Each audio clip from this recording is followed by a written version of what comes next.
बिस्मिल्लाहिर्रहमानिर्रहीम। नाज़रीन मोहतरम अस्सलामु अलैकुम वरहमतुल्लाहि वबरकातुहू। नाज़रीन मोहतरम, आज हम नाखून काटने का सुन्नत तरीका भी आपके सामने बयान करेंगे, नाखून काटने के मसाइल भी बयान करेंगे और बाज़ लोगों को नाखून खाने की बीमारी होती है, इस हवाले से भी बयान करेंगे। आपसे गुजारिश है वीडियो को पूरा देखिएगा। अगर आपने अभी तक हमारे चैनल को सब्सक्राइब नहीं किया तो आपसे गुजारिश है हमारे चैनल को सब्सक्राइब कर लीजिए। याद रखें, नाखून काटने का सबसे पहले दिनों के एतबार से अगर हम बात करें तो कोशिश ये करें हर हफ्ते काट लें। हफ्ते में नहीं काट सकते तो महीने में काट लें, महीने में नहीं काट सकते तो कम से कम 40 दिन से पहले आप काट लें। याद रखें, अगर 40 दिन गुजर जाएंगे तो आप शरई एतबार से गुनहगार होंगे।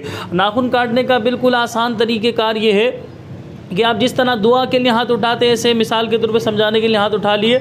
आप शहादत की उंगली से शुरू करेंगे, शहादत वाली उंगली का नाखून काटा, उसके बराबर वाली, फिर बराबर वाली, फिर सबसे छोटी वाली उंगली का। अब ये आप अंगूठा सीधे हाथ का छोड़ दें।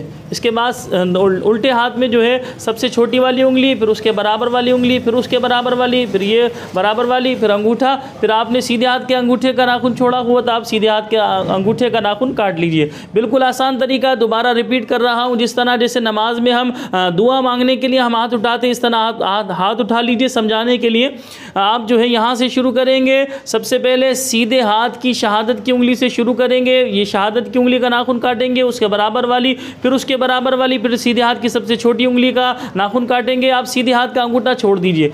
उल्टे हाथ में आप सबसे छोटी उंगली का, फिर उसके बराबर वाली, फिर उसके बराबर वाली, फिर उसके बराबर वाली, फिर अंगूठे के नाखून काटेंगे। और उसके बाद आपने सीधे हाथ के अंगूठे का नाखून छोड़ा हुआ था, सबसे आखिर में सीधे हाथ के अंगूठे का नाखून आप काटेंगे। ये नाखून काटने का सुन्नत तरीका था जो हमने आपके सामने बयान किया। और हमने आपके सामने इस बात को भी बयान किया कि कोशिश करें आप हफ्ते में एक बार नाखून काटें। हफ्ते में नहीं काट सकते तो 15 दिन में, 15 दिन में नहीं काट सकते तो महीने में काट लें, महीने में नहीं काट सकते तो कम से कम 40 दिन से पहले तो आपने काटने हैं। अगर 40 दिन गुजर जाएंगे तो शरई एतबार से आप गुनहगार होंगे।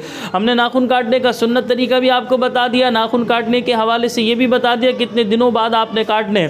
अब आइए आगे चलते हैं। बाज़ लोगों को जो है नाखून काटने की आदत सी होती है। ये उमूमन जो है बच्चों के अंदर आदत होती है कि वो नाखून इस तरह चबा रहे होते हैं, गन मेल जो है वो उनके पेट में इस तरह जा रहा होता है। याद रख के शरई एतबार से ये जायज़ नहीं। और इसके हवाले से उलमाए इस्लाम इरशाद फरमाते, तबीब हजरात भी इसी हवाले से बयान करते हैं कि अगर इस तरह इंसान अपना नाखून को चबाता रहेगा, नाखून काटता रहेगा और इस तरह ये मेल कुचेल पेट में जाता रहेगा, ये कई बीमारियाँ इंसान के जो है बदन में पैदा होंगी। बिलखुसूस एक बीमारी के बारे में बताया जाता है कि जिस्म के अंदर वाइट धब्बे पड़ जाएंगे। तो कोशिश ये करें, अगर आपके बच्चों के अंदर आदत है, इस आदत को ख़त्म करने की कोशिश करें। बाज़ बड़े भी जो है इस बीमारी में मुब्तला हो जाते हैं, उनके अंदर भी ये बुरी आदत होती है। तो बड़े हो या छोटे, तो याद रख के इस तरह नाखूनों का कुरतना यानी कि नाखूनों का खाना ये शरअन जायज़ नहीं है। मेल कुचेल लोग खा रहे होते हैं, इस तरह नाखून खा रहे होते हैं, ये जायज़ नहीं है। तो ये अगर बंदा इस बीमारी में मुब्तला है तो अपने अंदर से इस बीमारी को